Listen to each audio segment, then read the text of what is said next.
मेरा नाम आरुषि है। ये कहानी मेरी बेटी अदिति और उसकी ज़िंदगी पर है। मैं बिजनौर के एक छोटे से कस्बे की रहने वाली हूँ। जब मैं विधवा हुई तो मेरे माँ बाप ने मेरी दूसरी शादी कर दी।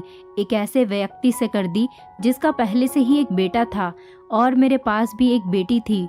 अब मेरा बेटा और बेटी एक ही कमरे में सोते थे, मगर सुबह उठते ही मेरी बेटी बेड की चादर दिन प्रतिदिन चेंज कर देती, फिर मुझसे छुप छुप कर पुरानी चादर धोती और खुद नहाने चली जाती। कई बार तो मेरी बेटी बेहोश भी हो जाया करती थी। वो दिन ब दिन बहुत कमज़ोर होती जा रही थी। एक दिन सुबह उठकर मैं जल्दी से बेटी के कमरे में चली गई, मगर आगे का माहौल देखकर मैं शर्म से पानी पानी हो गई। दिल से एक यही बात निकली कि भगवान ऐसा मंजर कभी किसी माँ को न दिखाए, क्योंकि वहाँ मेरी बेटी और बेटा। मैं शादी के 2 साल बाद ही विधवा हो गई थी। उस वक्त मेरी उम्र 18 साल थी, क्योंकि मेरे माँ बाप ने मेरी शादी 16 साल की उम्र में ही कर दी थी। मैं अपने माँ बाप की इकलौती बेटी थी, मगर मुझे ऐसा लगता था मैं उन पर एक बहुत बड़ा बोझ हूँ, मानो जैसे कि मैं उनकी बेटी ही नहीं थी। मेरे पैदा होने के बाद ही मेरी माँ कोई खुशी नहीं देख पाई थी और मेरे पिता, उनको तो बेटे की बहुत चाहत थी, इसीलिए वो मुझे नापसंद करते थे और हमेशा ही मुझसे अलग रहते थे। मुझे दिल से प्यार नहीं करते थे। वो मुझे अपना मानते भी नहीं थे और मुझ पर बहुत गुस्सा करते थे। कुछ खानदानी सख्तियों की वजह से मेरे पिता दूसरी शादी भी नहीं कर सके। बस इसी कारण वो मुझसे बहुत नफरत करते थे। हर वक्त मुझसे सख्ती से ही बात करते थे और इसी वजह से उन्होंने मेरी शादी भी जल्दी ही करवा दी थी। मेरा पति सरकारी स्कूल में एक शिक्षक था। हमारी एक 3 साल की बेटी भी थी, मगर एक दिन विद्यालय से आते हुए रास्ते में उनका एक्सीडेंट हो गया और मौके पर ही उनकी मृत्यु हो गई। वो भी मेरा साथ छोड़ गए। वो दिन मेरे लिए किसी कयामत से कम नहीं था। मुझ पर तो परेशानियों के पहाड़ ही टूट पड़े थे। कुछ दिन गुजरने के बाद मेरे सास ससुर ने भी मुझे मेरे माँ बाप के घर भेज दिया। शायद उन पर भी मैं बोझ ही थी। वो भी मुझे अच्छा नहीं समझते थे। उनके ख्याल से मैं मनहूस औरत थी। मैंने ही जैसे उनके बेटे को मार दिया हो। फिर मैं चुपचाप अपने माँ बाप के साथ उनके घर आ गई। मेरे माँ बाप ही मुझे बोझ ही समझते थे। मैं अपनी बेटी को सीने से लगाकर अकेले अकेले बहुत रोती थी। फिर कुछ दिन बाद मेरे माँ बाप ने मेरी दूसरी शादी कर दी, एक ऐसे व्यक्ति से जिसका पहले से ही एक बेटा था और मेरे पास भी एक बेटी थी। हम दोनों एक जैसे थे, इसीलिए हमारी शादी हो गई, वरना मेरे तो अच्छे रिश्ते भी नहीं आते थे। उसका बेटा मेरी बेटी से 1 साल छोटा था। उसके बेटे का नाम अभिषेक था और मेरी बेटी का नाम अदिति था। हम लोग साथ ही रहने लगे और वक्त इसी तरह गुजरने लगा। देखते ही देखते अदिति 16 साल की हो गई और अभिषेक 15 साल का हो गया। जब अभिषेक के पिता का देहांत हो गया, वो भी इस दुनिया से चले गए। मतलब मेरे दूसरे पति भी हमेशा हमेशा के लिए हमें छोड़कर चले गए। उनकी हमेशा ही तबीयत खराब रहती थी। उन्हें तरह तरह की बीमारियों ने घेर रखा था, लेकिन उनकी बीमारियों के साथ जैसे तैसे गुजर बसर हो रहा था। उनके जाने के बाद मानो जैसे घर की रौनक ही उड़ गई हो। हमारा अपना मकान था, इसीलिए किराए की चिंता नहीं होती थी और मेरे घर में ही एक किराना की छोटी सी दुकान थी। एक दिन जब हम सब लोग सो रहे थे, फिर अचानक ही बहुत जोर से आवाज़ आई। मेरा तो दिल बैठ गया। मैं बहुत घबरा गई थी और डर भी गई थी। मैंने देखा कि ये आवाज़ तो अभिषेक के कमरे से आई है। मैं उसके कमरे की तरफ दौड़ी तो मैं देखते ही हैरान रह गई। कमरे की छत गिर गई थी। ये देखकर मैं घबरा गई। मुझे डर था कि कहीं अभिषेक तो इस छत के नीचे नहीं दब गया। जब मैं करीब गई और मैंने जाकर देखा तो अभिषेक वहाँ नहीं था। वो बाथरूम जाने के लिए उठा होगा, इसी वजह से उसकी जान बच गई, क्योंकि उसके कमरे की छत गिर गई थी। मैंने ईश्वर से धन्यवाद किया कि ये तो अच्छा हुआ कि अभिषेक को कोई चोट नहीं आई। अगर उसको कुछ हो जाता तो मैं उसके स्वर्गवासी पिता को क्या मुंह दिखाती। लेकिन अब हमारे पास इतने पैसे नहीं थे कि हम उस छत को दोबारा डलवा सकते। कमरे का तो कबाड़ा ही बन गया था। सारी छत गिर चुकी थी और हमने उसको उसके हाल पर ही छोड़ दिया। उसके बाद मैंने अपने लिए अपना बिस्तर रसोई में ही डाल दिया और कमरे में दोनों बच्चों को सोने के लिए कहा, क्योंकि बाहर तो बहुत ज़्यादा सर्दी थी और बाहर कोई सो भी नहीं सकता था और कमरे में एक बेड और एक चारपाई ही थी। 2 लोग भी बहुत मुश्किल से सो पाते थे। अब वो दोनों एक ही कमरे में सोते थे। मजबूरी थी, क्या कर सकते हैं।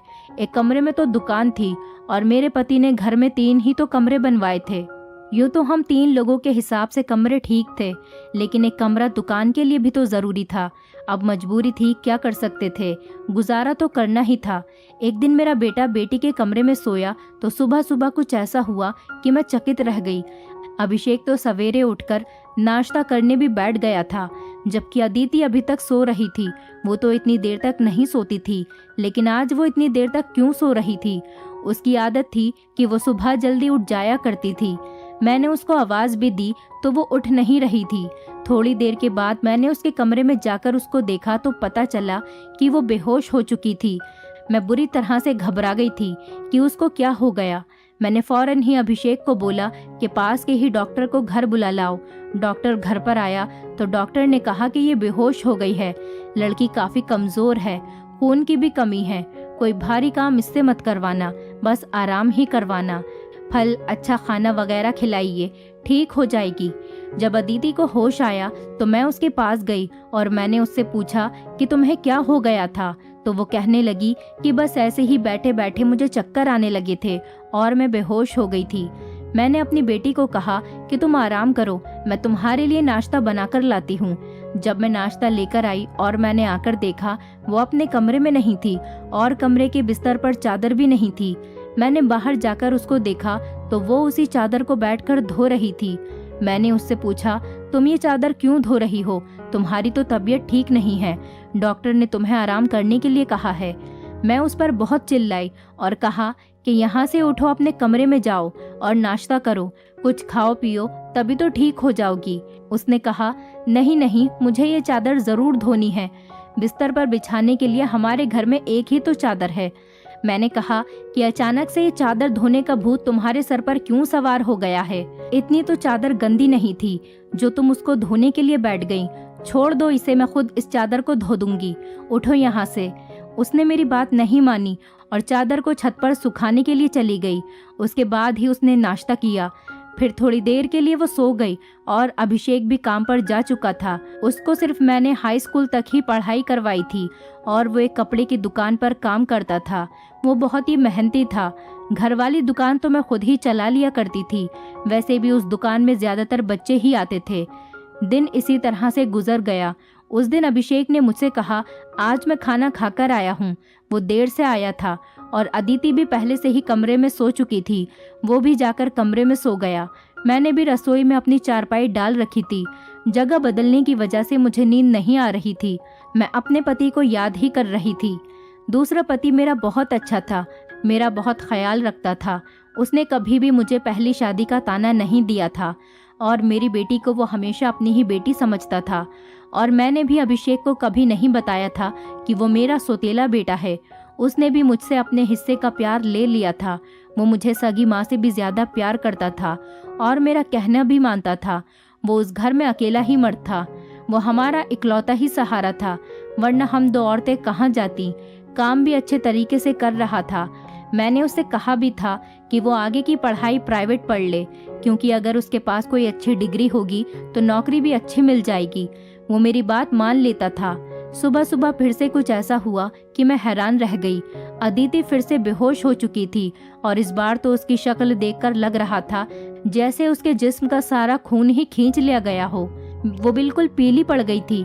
फिर मैंने डॉक्टर को बुलवाया। डॉक्टर ने वही बात कही कि मैंने आराम करने को कहा था, इसको खाने में क्या खिलाया था आपने? मैंने उनको सारी बात बताई। मैंने कहा कि वही दाल सब्जी खिलाई थी और फल भी खिलाए थे, पूरा दिन कोई काम भी नहीं करवाया था। तो डॉक्टर ने कहा कि दोबारा से कैसे इतनी कमजोरी हो गई, आप इस बात को सीरियस लीजिए, नहीं तो आपकी बेटी की जान को खतरा हो सकता है, क्योंकि इस तरह से अचानक बेहोश हो जाना और कई घंटों तक बेहोश रहना कोई मामूली बात नहीं। डॉक्टर ने सख्ती से सारी बात बताई और कुछ देर बाद वो चले गए। फिर जब अदिति को होश आया तो मैंने उससे कहा कि तुमने फिर से अब कोई काम किया तो मुझसे बुरा कोई नहीं होगा। लेकिन थोड़ी देर बाद जब मैं उसके कमरे में दोबारा गई तो मैं ये देखकर हैरान हो गई कि वो क्या कर रही है। वो तो फिर से बेड की चादर को धो रही थी। इस बार मैं उसे दूर से देख रही थी, क्योंकि जो भी वो कर रही थी वो सब कुछ मामूली नहीं था। वो बेहोशी से उठकर चादर को धोना शुरू कर देती थी। ये सब क्या हो रहा था? वो ये सब क्यों कर रही थी? जब से मेरे बेटे ने उसके कमरे में सोना शुरू किया था तभी से वो ऐसा कर रही थी और बेहोश भी तभी से हो रही थी। अभिषेक उसके लिए था तो सौतेला भाई, लेकिन बचपन से दोनों एक साथ ही पले बड़े हैं। उन दोनों में तो सगे भाई बहनों जैसी मोहब्बत थी। फिर ऐसा क्या हो रहा था? मेरी बेटी की तबीयत दिन ब दिन क्यों खराब होती जा रही थी? मैं रोती और सोचती रहती कि ये सब कुछ क्या हो रहा है। एक औरत कमज़ोर तब होती है जब वो बच्चे पैदा करती है, तो उसके अंदर बिल्कुल भी ताकत नहीं रहती। लेकिन जवान लड़कियां यूँ बेहोश होने लगें, ये तो कोई नॉर्मल बात नहीं थी। दूसरे ही दिन उसने चादर धोकर छत पर सुखाई। वो आसपास भी उसे ही देख रही थी कि जैसे मैंने उसे देखा तो नहीं है। मैं रसोई की खिड़की से ये सब कुछ देख रही थी। मैंने भी उसको ऐसा एहसास नहीं होने दिया जैसे मैं उसको देख रही हूँ। लेकिन मेरी बेटी क्या कर रही थी? वो फिर से बिस्तर पर आकर लेट गई और उसने अपने ऊपर वाली चादर को ओढ़ लिया ताकि मुझे कुछ पता न चले नीचे वाली चादर है या नहीं। ये मुझे नहीं पता था। मैंने उसको नाश्ता करवाया और दवाई दी। दुकान अच्छी नहीं चल रही थी। हमारी दुकान पर कोई बड़ा ग्राहक नहीं आता था। सिर्फ बच्चे ही गोलियां और टॉफियां लेने आते थे जो 5-10 रुपए देकर चले जाते। इसी तरह से तो काम नहीं चलने वाला था। मैं बहुत परेशान थी, लेकिन ये बात मैंने अपने बच्चों को कभी नहीं बताई।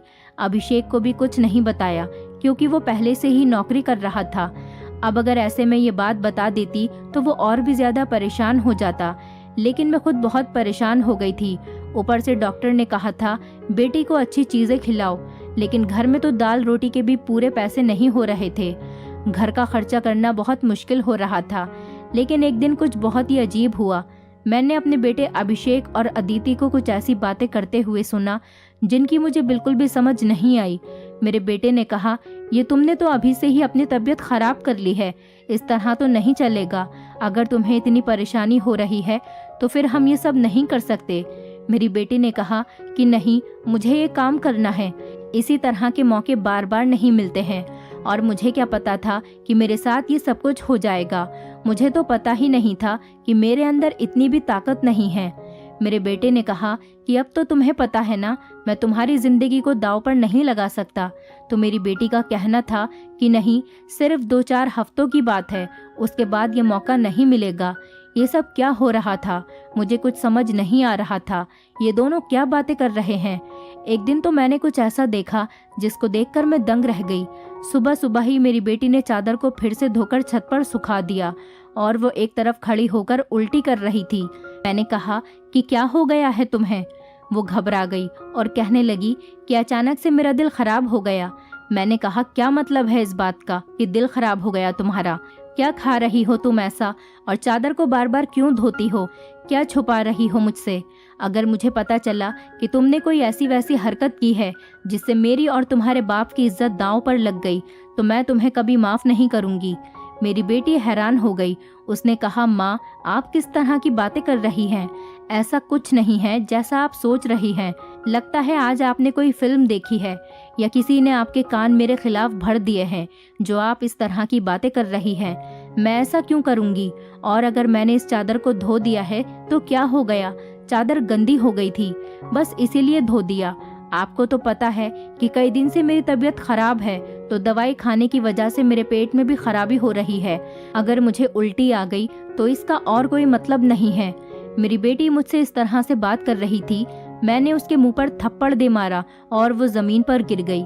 तभी अचानक अभिषेक भी आ गया। उसने कहा कि माँ, आप ये क्या कर रही हैं? आपने इस पर हाथ क्यों उठाया? तो मैंने उससे कहा, हाँ, मैंने इसको मारा है, इस पर हाथ उठाया है। ऐसा तो मुझे बहुत पहले ही करना चाहिए था, लेकिन अभी मैं पूरी तरह से बात की तह तक नहीं पहुंची हूँ। जिस दिन मुझे पता चल गया तुम दोनों के बारे में, उस दिन देखना।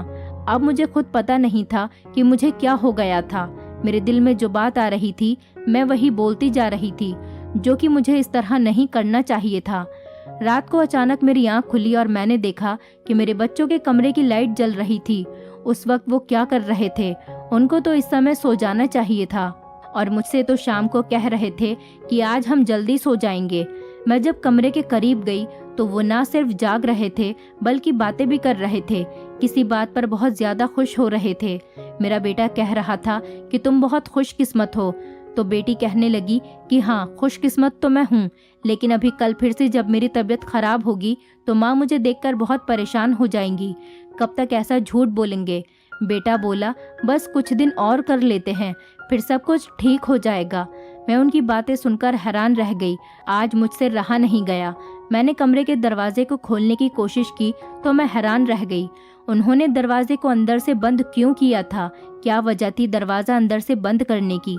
वैसे भी अब मौसम बदल रहा था, उनको दरवाज़ा खोलकर सोना चाहिए था।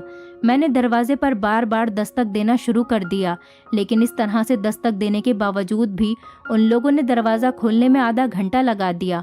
और उसके बाद जब मैंने कमरे में देखा तो उनके अलावा कमरे में कोई भी नहीं था और वो दोनों ऐसी शक्ल बनाकर बैठे थे जैसे नींद से जागे हों। मैंने कहा, इतनी देर में दरवाज़ा क्यों खोला है? तो कहने लगे, हम सो रहे थे। मैंने कहा कि झूठ नहीं बोला करो, तुम लोग जाग रहे थे और बातें कर रहे थे। उन्होंने कहा कि हम क्यों इस समय जागेंगे और क्यों बातें करेंगे? हमारा कौन सा कल पेपर है जो हम तैयारी करेंगे और जागेंगे? हम लोग तो सो रहे थे। मुझे उन दोनों की हरकतें समझ नहीं आ रही थी। मेरे पास बोलने के लिए कोई शब्द नहीं थे। मुझे उनकी बातें समझ नहीं आ रही थी क्योंकि वो दोनों तो ऐसे ही बैठे थे जैसे नींद से अभी अभी जागे हों। उसके बाद मैंने उनको कुछ नहीं कहा और वहाँ से चली गई। लेकिन मैं सोचती थी कि कोई ना कोई गड़बड़ तो ज़रूर है। मैं ये देखकर हैरान रह गई। एक दिन मेरी बेटी के बाजू में नील के निशान भी थे। ये तो जख्म के निशान थे। मुझे समझ नहीं आ रही थी कि उसे क्या लगा था। मैंने उससे पूछा तो उसने कहा कि छुरी लगी है, लेकिन छुरी तो उंगली पर लगती है, बाजू पर नहीं। मेरी बेटी कोई ना कोई बात ऐसी है जो मुझसे छुपा रही थी। कभी बेहोश हो जाती थी, कभी उसके शरीर पर अजीब अजीब तरीके के निशान होते थे और कभी उठकर अपने बेड की चादर धोने लग जाती थी और मुझे कमरे में जाने नहीं देती थी। मेरा दिमाग जिस तरफ जा रहा था मैं वैसे ही सोचना नहीं चाहती थी। मेरी गलती थी। मैंने आग और पानी को क्यों एक साथ रखा? मुझे ऐसा नहीं करना चाहिए था। मैंने सोच लिया कि मुझे अब क्या करना है। जवान लड़का और लड़की को मुझे एक साथ एक ही कमरे में नहीं सोने देना चाहिए था। गलती तो मेरी ही थी। मुझे इन सब बातों का ध्यान रखना चाहिए था। अभिषेक था तो अदिति का सौतेला ही भाई। नियत बदलते देर नहीं लगती। जवानी की इस उम्र में बच्चे बुरी संगतों में पड़ ही जाते हैं। सगा भाई तो सगा होता है और सौतेला भाई सौतेला। तो फिर मैं कैसे सौतेले भाई बहन को एक साथ एक ही कमरे में सुला रही थी? ये मेरी ही गलती थी। जब हम ही बच्चों पर ध्यान नहीं देंगे, परेशानियां तो पैदा ही होंगी। अच्छी बुरी बातों का ध्यान तो हमें ही रखना होता है। बच्चे तो नादान होते हैं और नादानी में ही बहुत सारी गलतियां कर बैठते हैं। जैसे जैसे विचार मेरे दिमाग में आ रहे थे, अगर ये सारे विचार सही हो गए तो फिर सारा का सारा कसूर मेरा ही होगा। मैंने अपने बेटे और बेटी पर नज़र रखी थी। एक दिन मेरा बेटा बेटी को कोई चीज़ लाकर दे रहा था। मैं छुपकर उनकी बातें सुनने लगी। उसने कहा कि ये तुम्हारी दवाई है, इस परेशानी के लिए ये दवाई ले लो तो सब कुछ ठीक हो जाएगा। उसने मेरी बेटी को छुपाकर वो गोलियां दी। मैं परेशान हो गई कि ये किस चीज़ की गोलियां उसको दे रहा है। आखिर ऐसी क्या बात है जो परेशानी ये दोनों हल करना चाहते हैं और उसके बारे में मुझे नहीं पता। और ये दवाइयाँ कुछ अजीब से क्यों लग रही थी। मेरी बेटी ने भी वो दवाइयाँ फौरन से पकड़ ली और उनको अपने दुपट्टे के पल्लू में छुपा लिया। बेटे ने कहा कि रात को सोने से पहले खा लेना, तो फिर अगले दिन तुम बेहोश बिल्कुल भी नहीं होगी। और 2-3 दिन तक तो मेरी बेटी वाकई बेहोश नहीं हुई थी, लेकिन उसके बाद शायद उसकी वो गोलियां खत्म हो गईं और एक दिन बाद फिर से मेरी बेटी बेहोश हो गई थी। मेरा बेटा भी घर पर नहीं था, इसीलिए मैंने आज फ़ायदा उठाने के बारे में सोचा। मैंने वो चादर बहुत ही होशियारी से बेटी के नीचे से खींच ली और उसको तरीके से तय करके अपने कमरे में ले आई। मुझे खोलकर देखना था कि इस पर ऐसा क्या लगा होता था जिसकी वजह से मेरी बेटी सुबह उठते ही उसे धोना शुरू कर देती थी और यहाँ तक कि अपनी बीमारी का भी ख्याल नहीं करती। जब मैंने चादर को खोलकर देखा तो पहले तो मुझे कुछ नजर नहीं आया, लेकिन जब मैंने ध्यान से देखा तो ये देखकर मैं हैरान रह गई कि उस चादर पर सफ़ेद सफ़ेद बाल थे और पूरी चादर बालों से भरी हुई थी। मुझे समझ नहीं आई ये किस चीज़ के बाल हैं, क्योंकि ये बाल बिल्कुल सफ़ेद और छोटे छोटे बाल थे। मैं हैरान हो गई, लेकिन मुझे ये बात समझ नहीं आई। मैं सोचती रही कि ये सब कुछ क्या हो रहा है। मैं बेटे और बेटी की हरकतों पर नज़र रख रही थी, इसीलिए सारा कुछ अपने दिमाग में सोच रही थी, लेकिन मैं किसी नतीजे पर नहीं पहुंची थी। तब तक मेरी बेटी को ये पता चल ही गया कि चादर मैंने देख ली है, तो वो मेरे पास आकर बैठ गई और कुछ अजीब सी घबराई हुई नज़र आने लगी। उसके बाद मैंने उससे पूछ लिया कि क्या बात है, क्यों परेशान लग रही हो? तो उसने कहा कि माँ, वो चादर कहाँ है? तो मैंने उससे कहा कि वो तो मैंने धोकर डाल दी है। ये कहकर वो मेरे पास से जाने लगी तो मैंने उसका हाथ पकड़कर उसे रोक लिया और मैंने कहा कि मैं सब कुछ देख चुकी हूँ। उस चादर पर जो भी लगा हुआ था मुझे बता दो, ये सब कुछ क्या है? तुम मुझसे इतने दिनों से क्या छुपा रही हो? मैं बहुत परेशान हो गई हूँ, मेरे दिमाग में बहुत बुरे बुरे विचार आ रहे हैं। वो मेरे पास बैठ गई और फिर मेरी बेटी ने मुझे ऐसी बात बताई कि मेरे कदमों तले से ज़मीन निकल गई। मेरी बेटी ने मुझे बताया कि माँ, जैसा आप समझ रही हैं वैसा बिल्कुल भी नहीं है। दरअसल हमने देख लिया था कि इस घर के हालात अच्छे नहीं चल रहे। घर की दुकान भी नहीं चल रही थी और भैया भी कुछ खास पैसे नहीं कमा रहे थे, लेकिन हमें ऐसा कोई काम नहीं मिल रहा था जो हम लोग कर पाते। फिर भैया के एक दोस्त ने उसको एक काम दिया। दरअसल उसने कुछ बहुत ही नस्ली किस्म के बिल्ली के बच्चे रखे हुए थे जो कि 3 से 4 की तादाद में थे, लेकिन उनको संभालना उसके बस से बाहर था। इसलिए उसने हमें उन बच्चों को संभालने का काम दिया और उस काम के बहुत सारे पैसे दिए। दरअसल भैया भी पूरा दिन वहीं होते थे, लेकिन रात में भाई को आराम भी करना होता था, इसलिए उन बिल्ली के बच्चों को कमरे में ले आते थे और मैं उनको संभाल लेती थी। उन्हीं के बाल सुबह चादर पर लगे हुए थे जिसको मैं सुबह को धो देती थी, क्योंकि हमें पता था कि आपको इस तरह की चीज़ें अच्छी नहीं लगती और हम आपको ये सब कुछ बताना भी नहीं चाहते थे। हम ये सब काम कर रहे हैं और मुझे बाद में पता चला कि मुझे बिल्ली के बच्चों से एलर्जी हो जाती है, जिसकी वजह से मैं सुबह को बेहोश हो जाती थी। भैया ने मुझे जो दवाइयाँ लाकर दी थी वो भी इसी चीज़ की थी ताकि मेरी एलर्जी कम हो जाए। माँ, भैया का वो दोस्त बहुत अमीर है और वो इस काम के हमें बहुत ज़्यादा पैसे भी दे रहा था। वो हमें एक दिन के 1000 रुपये दे रहा था और आज उन बच्चों का हमारे घर में आखिरी दिन था, क्योंकि अब वो उन्हें लेकर दूसरे शहर चला गया है और हमने इतने पैसे कमा लिए हैं कि हम उस कमरे की छत भी डलवा सकते हैं और घर का कुछ राशन भी ला सकते हैं। हमें पता है कि आपको पालतू जानवर पसंद नहीं हैं, इसीलिए हमने आपको ये बात नहीं बताई थी, लेकिन आपने तो न जाने हमारे बारे में क्या क्या सोच लिया, हम पर इतना शक किया। आपने हमारे बारे में जो बातें की वो हमारे दिल में तीर की तरह जाकर लगती थीं। मैं जानती हूँ कि वो मेरा सौतेला भाई है, लेकिन वो मेरे सगे भाइयों से भी बढ़कर है। उसने हर बार सिर्फ हमारे बारे में ही सोचा है, जबकि देखा जाए तो हम उसके क्या लगते हैं। उसका पिता तो इस दुनिया से जा चुका है और उसके अपने रिश्तेदार भी तो हैं जो कि हमसे बहुत ज़्यादा अमीर हैं। वो उनके साथ जाकर भी तो रह सकता है, लेकिन वो फिर भी हमारे साथ रहता है क्योंकि वो हमें कभी अकेला नहीं छोड़ना चाहता। उसने हमेशा मुझे अपनी सगी बहन ही माना है। उसने कभी मुझसे कोई गलत बात नहीं की और वो हमारा साथ भी देता है, हमारे लिए बहुत कुछ करता है। पूरा दिन वो काम करता था, रात को मैं उसकी मदद करती थी। वो कहता था कि वो रात में भी ये सब कुछ कर लेगा, दिन भर तो वो बेचारा मेहनत करता था। इसीलिए मैंने उससे कहा कि रात को तुम आराम किया करो, बच्चों को मैं देख लूँगी। इसीलिए मैं उसकी मदद कर रही थी। मुझे ये सुनकर बहुत ही ज़्यादा अफसोस हुआ और मुझे खुद पर बहुत गुस्सा भी आ रहा था। मैंने अपने बच्चों के बारे में क्या क्या सोचा। मैं अपने बच्चों के बारे में जितना गलत सोच रही थी, मेरे बच्चे उससे भी कई गुना ज़्यादा अच्छे हैं। इतनी गलत बातें मैंने उनके बारे में सोची जितनी मुझे सोचनी भी नहीं चाहिए थी। हमने ये बात अभिषेक को नहीं बताई। अदिति ने भी उसको कुछ नहीं बताया कि मुझे सारी बात का पता चल गया, क्योंकि अब ये काम वैसे भी ख़त्म हो गया था और मैं उसकी नज़रों में और ज़्यादा गिरना नहीं चाहती थी। कुछ दिन बाद अभिषेक ने उस कमरे की छत डलवा दी और अब हमारे घर का कमरा भी ठीक हो गया था। धीरे धीरे हमने बहुत मेहनत की। मेरी बेटी ने भी घर में बच्चों को ट्यूशन पढ़ाना शुरू कर दिया था। हमारे हालात पहले से बेहतर होने लगे। धीरे धीरे इतने बेहतर हो गए कि हमारे घर में कोई तंगी नहीं रही। मेरे साथ ज़िंदगी ने बहुत बुरा किया था, लेकिन अच्छा ये किया कि मुझे बहुत ज़्यादा नेक और अच्छे बच्चे दिए, चाहे वो मेरे अपने थे या पराए। ईश्वर की कृपा से मेरे दोनों बच्चे बहुत ही मेहनती हैं और इस बात को समझते हैं कि अभी उनकी मेहनत के दिन हैं। हाथ पर हाथ रखकर नहीं बैठ सकते, क्योंकि उनके सर पर पिता का साया नहीं था और मैं भी कुछ खास कर नहीं सकती थी। इस बात का उनको एहसास था और ये एक बहुत बड़ी बात है। ईश्वर की कृपा है कि अब सब कुछ ठीक हो गया। ऊपर वाले का लाख लाख शुक्र हुआ। जैसा मैं सोच रही थी वैसा कुछ नहीं हुआ, लेकिन ऐसा हो भी सकता था। अगर ऐसा होता तो मैं कहाँ जाती। बस आखिर में इतना कहना चाहूँगी, जो ऊपर वाला चाहता है होता वही है।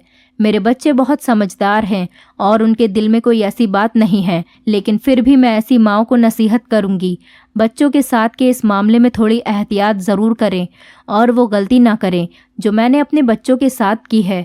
मुझे दोनों को एक कमरे में नहीं रखना चाहिए था, क्योंकि जो ना हुआ और वो हो भी सकता था, और अगर वो हो जाता तो सब कुछ ख़त्म हो जाता। मेरे बच्चे तो समझदार थे, शायद मेरे साथ इसीलिए ऐसा नहीं हुआ।